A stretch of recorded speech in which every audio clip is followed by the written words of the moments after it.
Hello everyone, कैसे हो आप लोग। In this video I will discuss the strategy how to cover syllabus.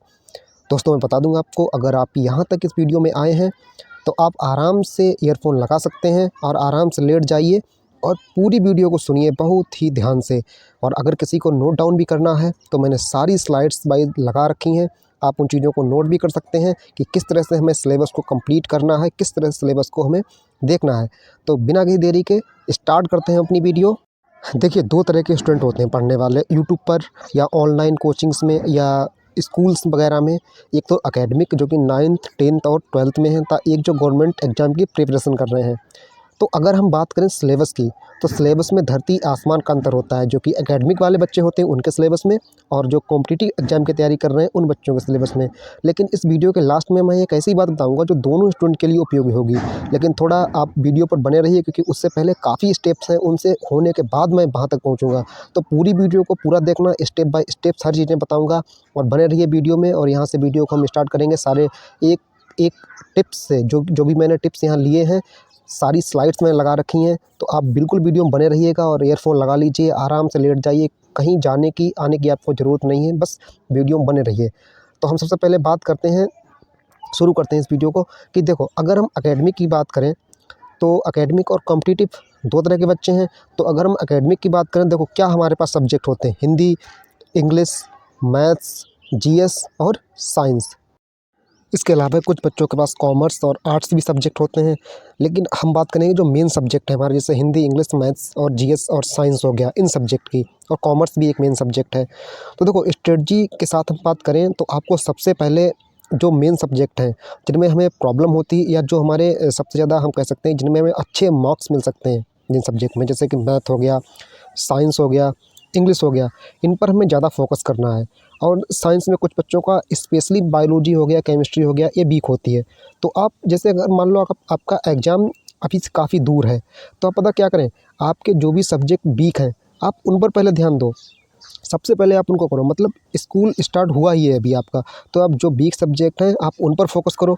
कैसे करना है आपको फोकस? देखो, एक लिमिट सेट करो अपने लिए। क्या लिमिट सेट करनी है? जैसे मान लो अगर हमने मैथ्स उठाया, ठीक, अगर हमने मैथ्स उठाया तो मैथ्स में हमने पहले मतलब स्टार्ट किया कि पहले हम 5 से 6 चैप्टर करेंगे या 4 चैप्टर करेंगे। ऐसे ही हमने साइंस में, या आपके स्कूल में कराए जाते हैं कि या आप ऑनलाइन कोर्स लिए बैठे हैं किसी का, या आप यूट्यूब से पढ़ रहे हैं, तो आपने मान लो 4 से 5 चैप्टर कर लिए, मतलब नोट्स प्रिपेयर कर लिए, बिल्कुल एक बार हो गया आपका। ऐसे ही अपने साइंस में 4 से 5 चैप्टर आपने नोट्स बना लिए, एक बार उस चीज़ को याद भी कर लिया।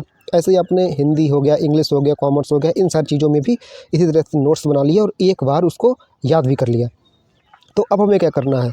तो देखो, अब मेन मुद्दा आता है कि एक बार हो गया, लेकिन उसके बाद मेन चीज़ क्या होती है? मेन चीज़ होता है रिवीजन। अब आ जाओ रिवीजन। अब रिवीजन हम कैसे करेंगे? देखो, अगर आपने 4 चैप्टर कर लिए, आप ये मत सोचो कि हम मैथ्स में अगर 16 चैप्टर हैं तो 16 कर लेंगे उसके बाद रिवीजन करेंगे, ये पॉसिबल ही नहीं है। तो आप क्या कर सकते हैं, और मैं ये हर चैप्टर मतलब हर सब्जेक्ट के लिए बता रहा हूँ, किसी पार्टिकुलर सब्जेक्ट के लिए नहीं, हर सब्जेक्ट के लिए बता रहा हूँ आपको मैं। अब अगर आपके 4 से 5 चैप्टर हो गए हैं, आपने नोट्स प्रिपेयर कर लिए हैं और एक बार उन चीज़ों को मतलब याद भी कर लिया है, मैथ्स है तो क्वेश्चन सॉल्व कर लिए हैं, मतलब एक बार की बात कर रहा है, एक बार आपने 4 से 5 चैप्टर का ये कर लिया, तो अब रिवीजन मोड पर बिना परवाह किए आप पता क्या कर सकते हैं, आपने 4 चैप्टर हो गए तो फिर फर्स्ट चैप्टर से स्टार्ट करो। जो नोट्स बनाए हैं उनसे आपको लगेगा कि 4 चैप्टर्स करने में इतने दिन लग गए, तो अब रिवीजन में भी टाइम लगेगा। तो भाई ऐसा नहीं है, क्योंकि आपको लगेगा कि फिर ऐसे हम मतलब पूरा सिलेबस कैसे कंप्लीट कर पाएंगे। तो आपको, आपने जो भी नोट्स प्रिपेयर करे हैं 4 चैप्टर के, भाई मैं बता दूं, अगर आपको नोट्स प्रिपेयर करने में अगर 15 दिन लगे हैं तो आपको रिवाइज करने में, जैसे मान लो अगर 5 चैप्टर आपको जो प्रिपेयर किए उसमें आपको 10 दिन लग गए, तो रिवीजन में 2 दिन लगेंगे बस। आप करके देखिए, लगभग 2 दिन लगेंगे, जो कि आपने 10 से 15 दिन में आपने 4-4 चैप्टर किए हैं 3-4 सब्जेक्ट के, उनको आप रिवाइज करने में आपको 2 दिन लगेंगे बस। आप रिवाइज कर लेंगे और आप सभी सब्जेक्ट रिवाइज कर लोगे। फिर आप अगले चैप्टर, मतलब अगले जो भी 4 चैप्टर हैं, अगले सब्जेक्ट हैं, उनको प्रिपेयर करो, ठीक है। मतलब उसी चैप्टर, जैसे आपने पहले मैथ्स के मान लो 5 चैप्टर नोट्स बनाए, फिर उनको रिवाइज़ करो जैसे मैंने बताया शुरू से। फिर आपने अगले 4 चैप्टर किए, फिर उनको मतलब रिवाइज़ कर लिया। और आपके फिर मान लो 8 चैप्टर हो गए। 8 चैप्टर होने के बाद आप फिर से आ जाइए पहले चैप्टर पे, फिर से शुरू कर दीजिए। आपको 10-12 दिनों में रिवाइज़ को फिर आप रिवाइज़ करिए। आपको थर्ड टाइम पहले वाला रिवीजन करने आओगे तो आपको जो आपने 15 दिन पहले रिवाइज़ किया था ना, वो आपको 5 दिन में कर लोगे। जैसे आपने पहले, आपको जो भी रिवाइज़ करने में मान लो 5 दिन लग गए थे, ठीक। तो जब आप थर्ड रिवीजन में आओगे उसी चीज़ को रिवाइज करने में, तो आपको मुश्किल से 2 दिन लगेंगे। तो ये सबसे अच्छा रिवीजन का तरीका है। आप सिलेबस करते जाइए, पीछे का रिवाइज करते जाइए। और इससे भी अच्छी बात मैं बताऊँगा जो बहुत ही ज़्यादा इंपॉर्टेंट है। तो सिलेबस कंप्लीट करने का मूल मंत्र क्या है कि मेन बात ये है कि पहले 5 से 7 चैप्टर प्रिपेयर करो, नोट्स प्रिपेयर करो, फिर उनको रिवीजन करो। अब बात करेंगे हम मैथ्स के लिए स्पेशल स्ट्रेटजी की। देखो, मैथ्स में हमें स्पेशल करना होगा, जो कि मतलब मैंने बताया कि 5 चैप्टर करने के बाद फिर से रिवाइज करो, तो इसमें मतलब थोड़ा आप भूल जाएंगे। लेकिन मैथ्स के लिए एक और मैं स्पेशल स्ट्रेटजी बताता हूँ क्या है। देखो, मैथ्स में आपको जो स्कूल में पढ़ाया जाए या जो आप ऑनलाइन पढ़ें, लेकिन मैंने बताया कि अगर आप 5 चैप्टर कंप्लीट हो गए तो आ जाओ फिर से रिवीजन मोड पर। ये तो आपको करना ही है। इससे मैथ्स का काम होना थोड़ा मुश्किल है, क्योंकि देखो, मैथ्स एक ऐसी चीज़ है कि आप अगर प्रैक्टिस नहीं करोगे तो भूल जाओगे। इसमें एक स्पेशल चीज़ अब मैं आपको और बताऊंगा कि आपको क्या ऐड करना है। आपको डेली मैथ्स में टारगेट लेकर चलना है कि मुझे 10 से 20 क्वेश्चन सॉल्व करने हैं डेली। डेली आपको पता भी नहीं लगेगा कि कब मुझे क्वेश्चन, मतलब ये स्थिति हो जाएगी आपको, अगर आप डेली मैथ्स में 10 से 20 क्वेश्चन सॉल्व करने लगे, कि आपको पता ही नहीं लगेगा कि आपकी मतलब वो कब स्थिति आ गई कि आपको क्वेश्चन तक याद हो जाएंगे। जहाँ और बच्चों पे क्वेश्चन हो नहीं रहे, आपको क्वेश्चन याद हो जाएंगे। तो सबसे अच्छी बात है मैथ्स की ये। और आपका ये लेवल हो जाएगा कि हर चीज़ ठीक है। और जो ऐड करते हो मार्केट में, देखो देखो मार्केट में कुछ होते हैं मॉडल्स, जिसमें मतलब प्रीवियस ईयर पेपर दिए होते हैं, जो कि मान लो अगर 2025 चल रहा है तो 2024 के कुछ क्वेश्चन दिए होंगे, तो उनको आप ले आइए मार्केट से। और क्या करिए, प्रीवियस ईयर जितने भी क्वेश्चन हैं, आपको लगे कि मैंने 70 से 80% अगर सिलेबस अपना कंप्लीट कर लिया है और रिवाइज कर लिया है, तो आप जाइए मार्केट से मॉडल पेपर को ले आइए और उनसे क्वेश्चन सॉल्व करना स्टार्ट कर दीजिए। और क्वेश्चन सॉल्व जब करना आप स्टार्ट करेंगे ना, तो आपको मतलब ये कंडीशन आपकी हो जाएगी कि आप एकदम मतलब सुपर लेवल हो जाएंगे कतई। तो आपको अपना सिलेबस अच्छे से बहुत मतलब अच्छे से रिवाइज हो जाएगा सिलेबस। फिर आपको कहते हैं सिलेबस की टेंशन ही लेनी नहीं पड़ेगी। सबसे पहले क्या करना है, मैथ में 4 से 5 चैप्टर करने हैं, फिर आपको उनको फिर से आना है। जैसे पहला चैप्टर आ गया, उसको मैंने फिर से रिवाइज करना स्टार्ट किया। फिर ऐसे साइंस में 5 चैप्टर हो गए, तो धीरे धीरे रिवीजन चलेगा। लेकिन मैथ्स में क्या है कि डेली हमें 10 से 20 क्वेश्चन भी साथ साथ में प्रैक्टिस करने हैं। और जब आपका जैसे मान लो कि आपके पूरे 20 चैप्टर हैं, तो आपके जब 16, 17 चैप्टर अगर कंप्लीट हो गए और आपने 10-12 चैप्टर रिवाइज कर लिए, तो आप मॉडल पेपर ले आइए और क्या करिए, उनको आराम से बैठ के सॉल्व करिए। रोज़ एक मॉडल लीजिए और सॉल्व करिए सुबह आराम से, 1-2 घंटा लगेगा आपको। सबसे अच्छी बात है ये।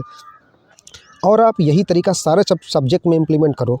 जो लोग बताते हैं बड़ी बड़ी स्ट्रेटजी कि किस चीज़ की ज़रूरत नहीं है, ठीक है, आपको किसी चीज़ की ज़रूरत नहीं है यार। ओनली एंड ओनली आप प्रेजेंट में जियो। मेन चीज़ आप प्रेजेंट में फोकस करो। द मोस्ट इंपॉर्टेंट थिंग मैं हर वीडियो में बताता हूँ, प्रेजेंट की परवाह करो। कल का कल प्रेजेंट आएगा तो वो कर लेंगे। आज आप हिंदी उठाओ, एक चैप्टर निपटा दो, एक डायरी लो, उसमें टिक लगाओ कि हिंदी के कॉलम में कि पहला चैप्टर एक बार हो गया। जैसे एक डायरी आप लो, उस डायरी में मतलब आप इस तरह से मतलब कॉलम बनाओ कि हिंदी लिख लिया, ठीक, first revision, second revision, third revision. तो जैसे फर्स्ट रिवीजन अगर आपने कर लिया तो फर्स्ट रिवीजन में एक बार टिक मार दिया। जब आप दूसरी बार आएंगे, अगर सेकंड रिवीजन हो गया तो सेकंड टिक लगा दो। इस तरह से आप करते जाइए। देखो, आपको इतना मोटिवेशन आएगा कि हाँ, मैंने एक बार रिवाइज़ कर लिया, मैंने 2 बार रिवाइज़ कर लिया। साइंस उठाओ, एक चैप्टर निपटा दो और टिक लगा दो। मैथ्स उठाओ, निपटा दो और टिक लगा दो। और साइंस मैथ में क्या है कि धीरे धीरे एक तो रिवीजन चलता रहेगा आपका। देखो, एक तो इधर सिलेबस चल रहा है, आगे बढ़ रहा है, धीरे धीरे आपका रिवीजन चल रहा है। और क्या है कि डेली वाइज हम थोड़ा थोड़ा प्रैक्टिस कर रहे हैं, कुछ क्वेश्चन डेली डेली याद कर रहे हैं बाकी सब्जेक्ट के। अब द मोस्ट इम्पॉर्टेंट थिंग यही है ना कि जब आप सेकंड टाइम आओ तो फिर आप टिक लगाओ। जैसे आपने सेकंड टाइम जब मतलब रिवीजन मोड पे आए तो फिर सेकंड वाला टिक लगा दिया। आप खुद इतना मोटिवेट हो जाएंगे, कैसे मैंने इतना सब कर लिया। फिर तो आपको सब याद भी अच्छे से हो जाएगा। सब कर लिया तो फिर सब आपको याद हो जाएगा। बस पहाड़ जैसे सिलेबस में से रोज़ एक एक पत्थर तोड़ना है और जो चैप्टर कर रहे हैं उसी पर फोकस करना है। हड़बड़ाना नहीं है कि अभी पूरा सिलेबस पड़ा है, कैसे होगा। बिल्कुल जल्दबाजी नहीं करनी है। बस एक एक चैप्टर, एक एक सब्जेक्ट करते जाओ, टिक लगाते जाओ। खुद देखोगे कि एक दिन पूरा सिलेबस कंप्लीट हो जाएगा, पूरा सिलेबस रिवाइज हो जाएगा और आपके बहुत अच्छे मार्क्स आने लगेंगे। देखो, मैंने जब 10th का एग्ज़ाम दिया था तो मेरे हिंदी में 96 मार्क्स थे। ऐसे मेरे मैथ्स में भी 90% के आसपास मार्क्स थे और इंग्लिश में भी मेरे ऐसे मार्क्स थे। और मैंने क्या किया था कि आगे सिलेबस चल रहा है, पीछे रिवाइज हो रहा है, आगे सिलेबस चल रहा है, पीछे रिवाइज हो रहा है। और मैथ्स के लिए मैंने गैस पेपर, जो कि मॉडल पेपर होते हैं, उनको मैंने लिया था और मैं सॉल्व करता रहा, पीछे पीछे सॉल्व करता रहा, धीरे धीरे धीरे धीरे। और मैथ्स में वो लेवल हो गया मेरा कि मतलब क्वेश्चन मुझे याद हो गए किताब के क्वेश्चन, तो मुझे सारे क्वेश्चन याद हो गए, किसी भी क्वेश्चन में कोई भी मुझे दिक्कत नहीं होती थी। तो मोस्ट इम्पॉर्टेंट थिंग यही है कि आप प्रेजेंट में जियो। आपको लग रहा है कि यार इतना बड़ा सिलेबस है, पहला चैप्टर किया आज, फिर हड़बड़ा गए, दूसरा चैप्टर जल्दी जल्दी कर लिया, तीसरे चैप्टर पे पहुंच गए तो पहला भी भूल गए। अरे अभी साइंस बचा है, साइंस उठाया, जल्दी जल्दी साइंस में एक चैप्टर किया, 2 चैप्टर निपटा दिए, 3 चैप्टर निपटा दिए। अब थोड़ी सुकून की सांस ली कि 3 चैप्टर हो गए, लेकिन समझ कुछ नहीं आया। फिर अभी अरे हिंदी भी बचा है, तब तक जब हिंदी 2 चैप्टर किए, मैथ में सारा कुछ भूल गए। तो देखो, कतई हड़बड़ाना नहीं है। बस हमें क्या देखना है कि हमें एक-एक चैप्टर उठाना है, एक-एक एक्सरसाइज उठानी है, उसको हौले-हौले, अगर आज जो चैप्टर कर रहे हैं, जो एक्सरसाइज कर रहे हैं, उसको आज शांति से करिए और आगे का कल करेंगे। तो बस शांति रखिए और प्रेज़ेंट में जियो। तो इसी तरह की और वीडियो के लिए चैनल को सब्सक्राइब करें और वीडियो को लाइक करें और कमेंट में हमें ज़रूर बताएं कैसी लगी आपको। और कोई इसी तरह की अगर हेल्पफुल वीडियो आपको चाहिए तो आप कमेंट में बताइए, मैं ज़रूर बनाऊँगा। थैंक यू, धन्यवाद।